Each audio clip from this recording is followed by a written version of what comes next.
भारतीय संस्कृतीत गुरुशिष्य परंपरा महान आहे. संत किसनगिरी नगर येथे भगवान श्री दत्तात्रयाच्या पावनभूमीत प्रातस्मरणीय समर्थ सद्गुरू किसनगिरी बाबा यांच्या आशीर्वादाने तसेच हरिभक्त परायण भास्करगिरी महाराज यांच्या प्रेरणेने गुरुपौर्णिमेचा उत्सव साजरा होतो आहे. गुरुमहिमा अपरंपार आहे. गुरुपौर्णिमा उत्सव हा गुरूंविषयी कृतज्ञता भाव व्यक्त करण्याचा सोहळा आहे. गुरूंच्या मार्गदर्शनाने जीवनातील अंधकार दूर होतो. मानवाच्या कल्याणासाठी सद्गुरूंची कृपा असणे आवश्यक आहे, असे निरूपण देवगड देवस्थानचे उत्तराधिकारी परमपूज्य श्री स्वामी प्रकाशानंद गिरीजी महाराज यांनी केलं आहे. पाईपलाईन रोड संत किसनगिरी नगर येथील गुरुदत्त भक्तिधाम मंदिरामध्ये गुरुपौर्णिमा उत्सव मोठ्या उत्साहात साजरा करण्यात आला. या निमित्ताने भगवान श्री दत्तात्रयांचे महाआरती करण्यात आली. तसेच देवगड देवस्थानचे उत्तराधिकारी परमपूज्य स्वामी श्री प्रकाशानंद गिरीजी महाराज यांनी उपस्थित भाविकांना मार्गदर्शन केले. या प्रसंगी आर्थिक गुन्हे शाखेचे DYSP गणेश उगले, कवी दत्तात्रय वारकड, नगरसेवक सागर बोरुडे, श्री गडाख आदींसह श्री समर्थ सद्गुरू किसनगिरी बाबा नगर भक्त मंडळाचे सदस्य मोठ्या संख्येनं उपस्थित होते. महाआरतीनंतर भाविकांना प्रसादाचे वाटप करण्यात आले.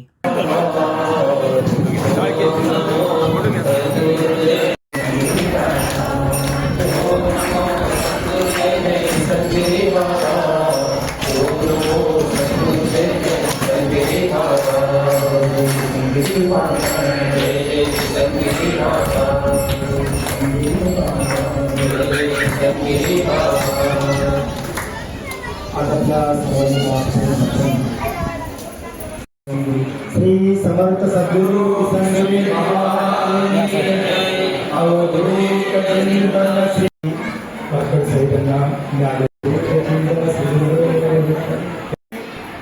सहजच ही मंडळी सुनील भाऊ मंडळी आणि सहज चर्चेत बोलले. आज येतं का नगरला गुरु पौर्णिमेचं बोलते की मनापासून असं म्हणून येणं झालं असं म्हणलं. देवगडची शाखा आहे, बाबाच्या आत नाही घ्या, पण असं म्हणू नका मग स्वामी म्हणून तुम्ही आमचं नाव सांगता. पण खरं सांगू का, साधू हे सेवेनं प्रसन्न होतं. तुमच्या इथल्या कार्यावर सद्गुरू बाबा प्रसन्न आहे म्हणून परवानगी बाबा त्याची फार महत्वाचं बोल. मंदिर आपण किती मोठं बांधलं ते महत्वाचं नाही, तुमची तिथं उपासना चालू आहे का ते महत्वाचं आहे.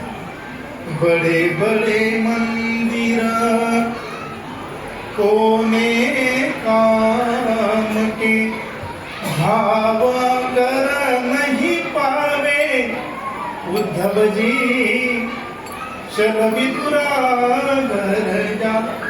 मोठे मंदिर घरात मग देवघर मोठं आहे पण देवपूजाच करायला कोणी नाही, काय काम असेल. मंदिर मोठं आहे पण कोणी पूजाच करत नाही, काय काम असेल. त्या मंदिरामध्ये उपासनाचं महत्वाचं आहे. नित्य आरती होणं, देवपूजा होणं, नैवेद्य दाखवणं आणि हे सगळं आपल्याला सद्गुरू हे सगळं बाबा आपल्याकडून करून घेतात. याकरता गुरुकृपेची गुरुशक्तीची आवश्यकता. हे आपल्याला ऊर्जा त्यांच्याकडून मिळत असते. सकाळी आपण एक पद ऐकलं असेल ना, गुरुची अगाध लीला सांगू किती तुम्हाला गुरुची अगाध लीला. गुरु करणं कठीण आहे. गुरु ही एवढं व्यापक तत्व आहे. आणखी एक सांगतो, संत संगती न करावा वास एखादा गुरुदोषी. सद्गुरूच्या सानिध्यात साधू सानिध्यामध्ये कधी त्यांचे दोष पाहू नका बरं. तुम्ही जर दोष पाहायला जाल तर तुकोबराय म्हणतात, नरका येणे घडे सुखे करावी संत नित्ता. ज्याला अधपतनाला जायचं, नरकाला जायचं, तुम्ही खुशाल साधूची निंदा करा, दोष करा. काय असतं, संत आणि माणसं दिसायला सारखेच आहे.